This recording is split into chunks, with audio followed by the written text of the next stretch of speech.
Hello, this is Dr. Nuke again. Right now, I'll be talking very briefly about advances in quantum science and technology. Relativity, Einstein's relativity, is a theory that is well over 100 years old now. Quantum mechanics had its origins starting around 1900 or so and was formulated in the 1920s, nearly 100 years ago.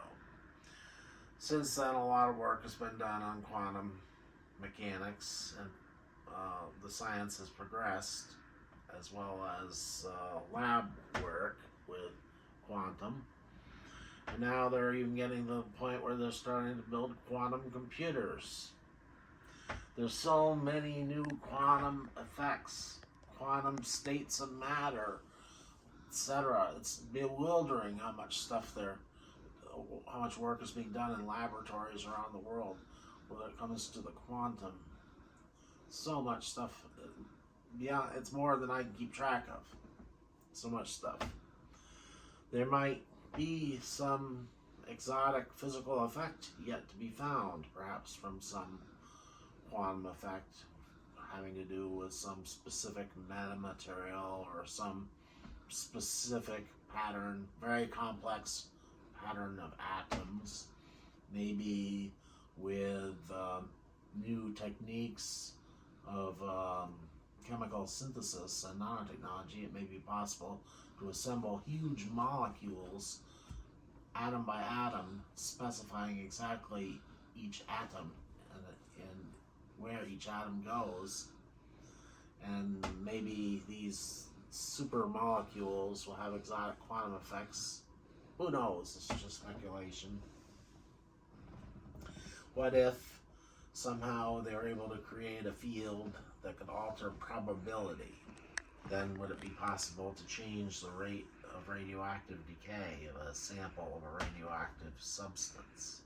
If they were able to change the probability that during any given time a given atom of the radioactive substance would decay.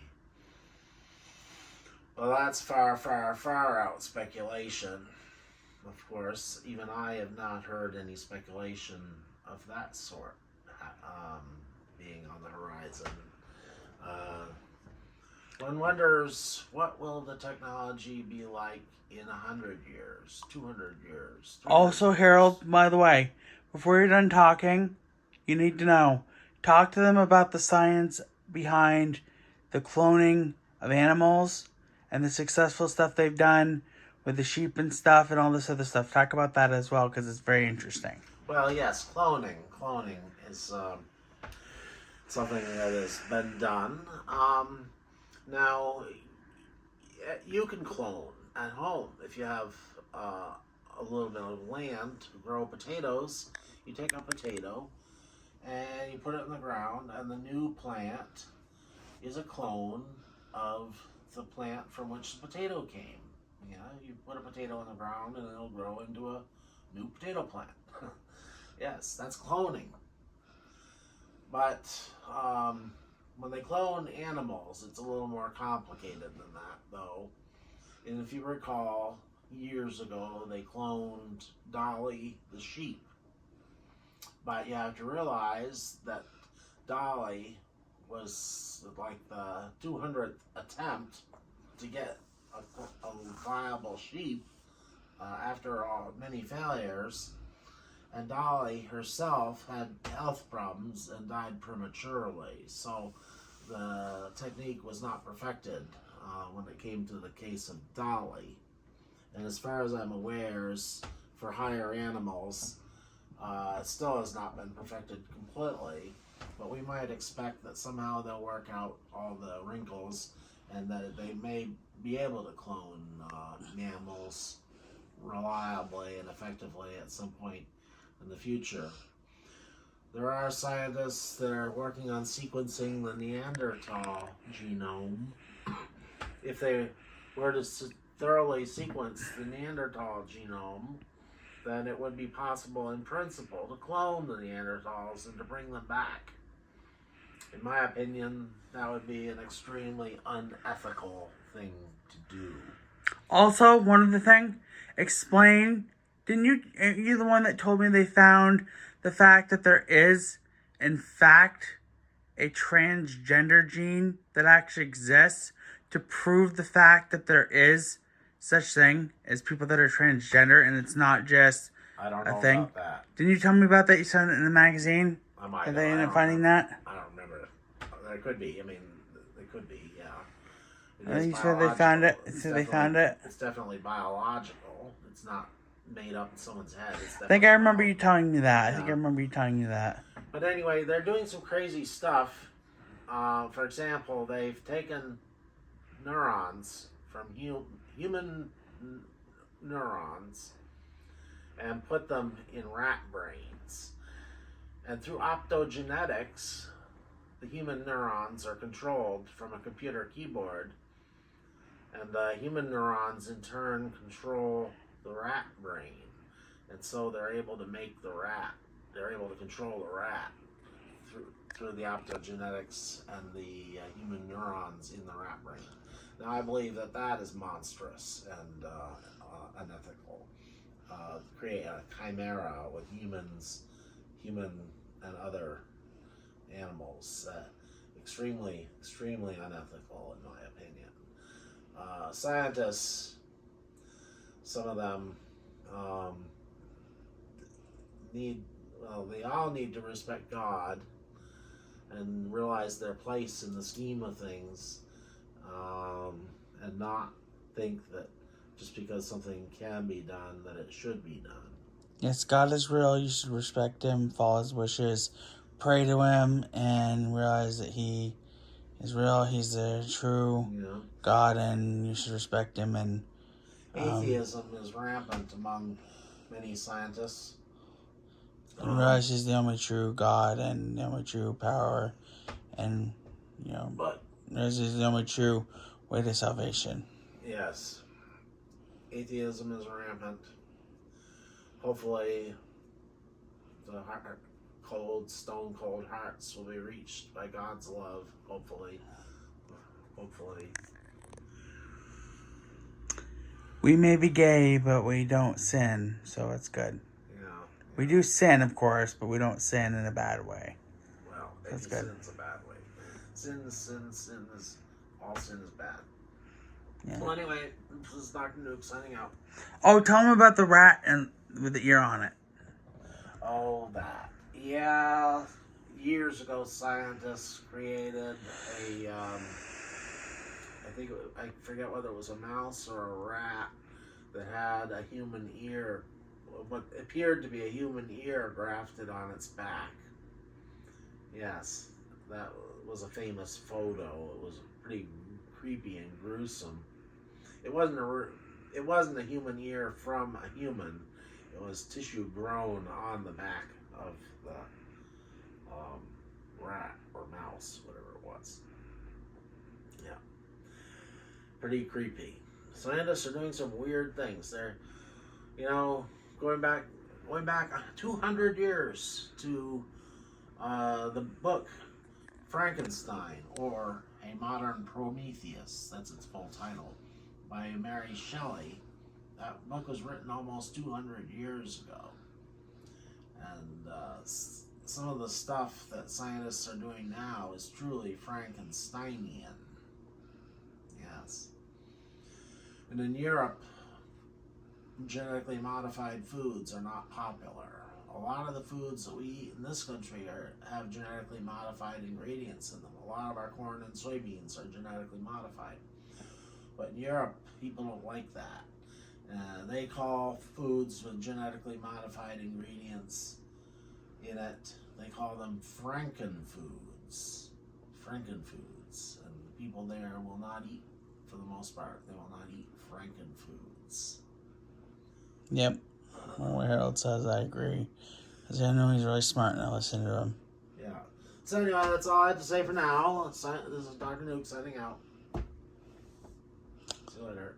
Tell him about that really cool thing that got launched into space. The new, what's it called?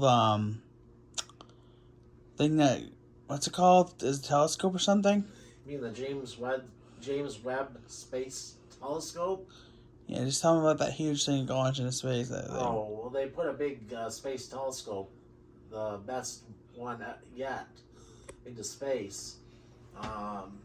It's far better a telescope than the Hubble Space Telescope, which is still up there, by the way, still sending back data. But the James Webb Space Telescope is several times sharper than the Hubble and has already sent back stunning images from deep space. Also, what else did you tell them? Something else you should tell them. I forgot else what it was. Tell them about planets that you know about. Planets, well, I mean, there's Pluto got demoted. It's no longer considered a planet. Now it's considered a minor planet or a Kuiper Belt object. So the eight remaining planets in the solar system are in order of distance from the sun are Mercury, Venus, Earth, Mars, Jupiter, Saturn, Uranus, and Neptune, and then of course Pluto, but it's not a planet anymore. But there's countless other bodies in the solar system of various sizes. For example, there's our moon. There's the moons of Jupiter has 4 big moons, plus dozens of small ones. Saturn has a few big moons, including a very big one, Titan, which has a thick atmosphere around it, and dozens of small moons. Uranus and Neptune have many moons. Pluto itself, even though it's not considered a planet, has a large moon and 4 smaller moons. And then there's an object called Chiron, which is out beyond the orbit of Saturn, which is maybe a couple hundred miles across. And it is known to have, I believe, 2 little moons orbiting it, as well as a ring system, believe it or not. And Mars has 2 small moons, Phobos and Deimos, one of which may be visited soon by a space probe. And then there are countless Kuiper Belt objects out there with Pluto and beyond, like Sedna, for example. And then the main belt asteroids. Between the orbits of Mars and Jupiter is the main belt of the asteroid belt. The biggest of the main belt asteroids is called Ceres. It is about 600 miles across. And then there's a few other really big ones, and a bunch of medium-sized asteroids, and then thousands and thousands of small ones, and millions of very small ones. It is very important to find and catalog and track all those that might come too close for comfort to the Earth. We need to continue to develop an active planetary defense system to protect Earth should a asteroid or comet be headed directly our way, to prevent an impact which could be devastating. Yes.